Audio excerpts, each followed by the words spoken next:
You quit for 11 days last time. You remember that. You felt proud of it, even told someone about it. Then day 12 happened, and you were right back where you started, except this time, you felt worse. More shame, more guilt, less belief that you can actually do this. Here's the truth nobody told you. You didn't fail because you lacked willpower. You failed because just quit was never a real plan to begin with. Willpower isn't something you build once and stand behind forever. It's a muscle, and it gets tired.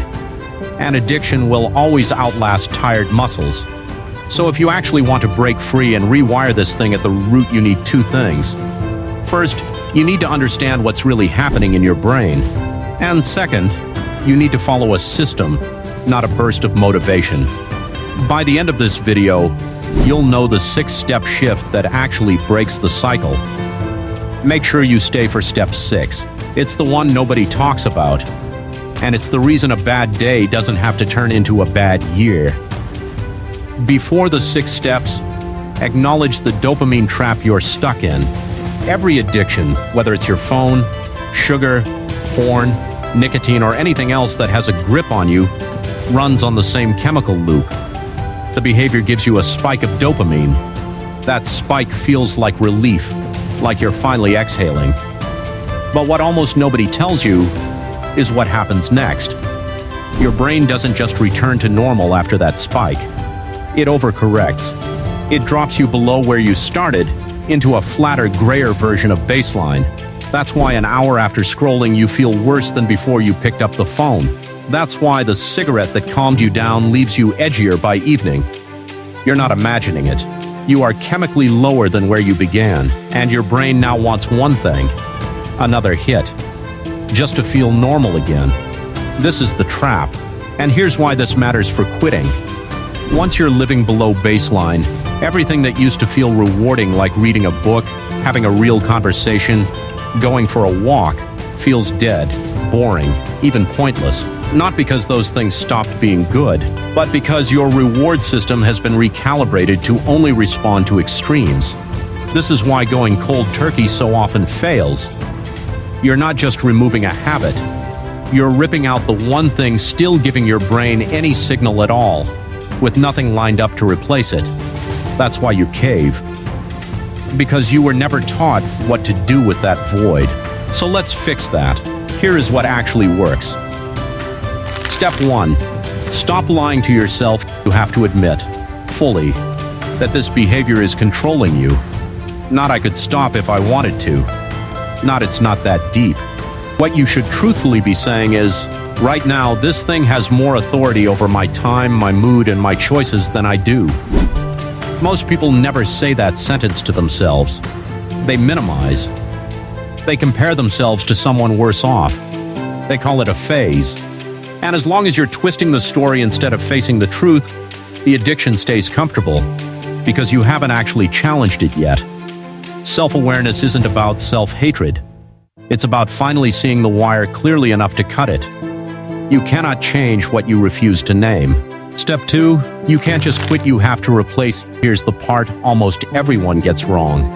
They think willpower means subtraction, just remove the bad thing and tough it out. But your brain doesn't work in blanks. It works in patterns.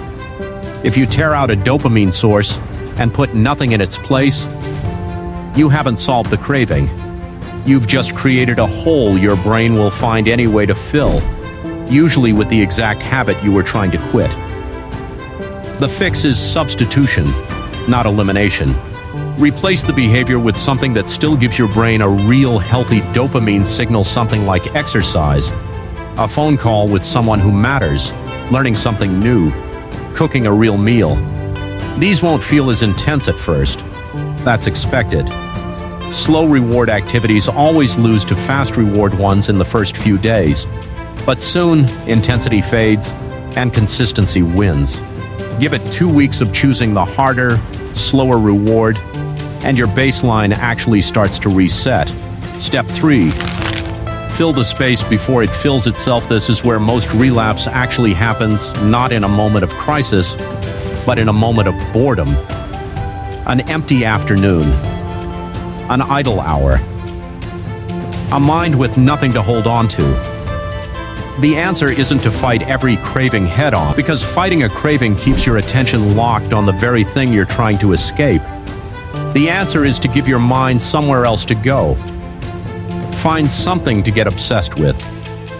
A skill you're building. A goal with real stakes. A project that pulls your focus so hard there's no bandwidth left for the old habit. When an urge hits, don't try to fight with it, just outshine it. Pull up a memory of a moment you were genuinely proud of, genuinely present, genuinely free. Let your mind chase that feeling instead of the craving. An occupied mind is very hard to hijack. Step 4. The real addiction is pain relief. Ask yourself honestly what the addiction is actually doing for you. 9 times out of 10, it's not for entertainment. It's an escape. You feel anxious, empty, overstimulated, or just unwell, and the addiction is the fastest exit available. Which means the addiction was never really the core problem. It was a coping mechanism wrapped around a wound you haven't dealt with. This is why so many people quit one addiction and immediately pick up another. They removed the exit without treating what they were running from. So while you're fixing the habit, fix what's underneath it too. Move your body a little every day. Even a short walk helps calm the same stress response the addiction was feeding off. Write down 1 or 2 things that are actually going right in your life. It trains your brain to notice good things instead of chasing relief. And take a few quiet minutes with no noise, no scrolling, just letting your mind settle instead of drowning it out.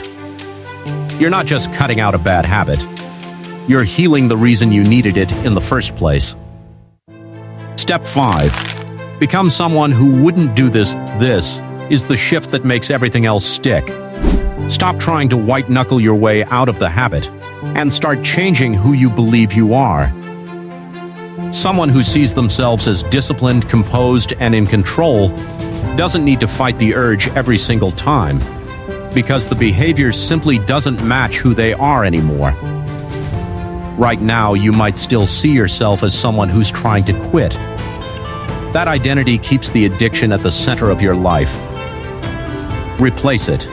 Start deciding, in small daily actions, that you are someone who already has this handled. Every choice that lines up with that identity makes the next one easier. Because you're not fighting anymore, you're just being consistent with who you've decided to be. Step 6. Forgive the relapse.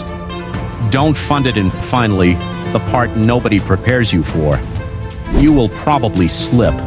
One bad night doesn't erase 3 good weeks, but most people treat it like it does. They slip once, spiral into shame, and use that shame as an excuse to fully collapse back into the old pattern. I already messed up, so what's the point? That thought is more dangerous than the relapse itself. Progress is never a straight line. It's a rising average with dips in it. So when you slip, don't spiral. Just notice it, understand why it happened, and set your next small goal right away. The people who recover and the people who give up aren't that different. Both of them fail sometimes. The only difference is, one of them doesn't let one bad day turn into a new identity. You are not your worst hour. You are what you do the morning after it. None of these steps require perfect conditions or some big dramatic moment. It just takes you no longer waiting for one burst of willpower to outlast a habit built to wear you down. Instead, you need to build a life that simply has no room for that habit to live in.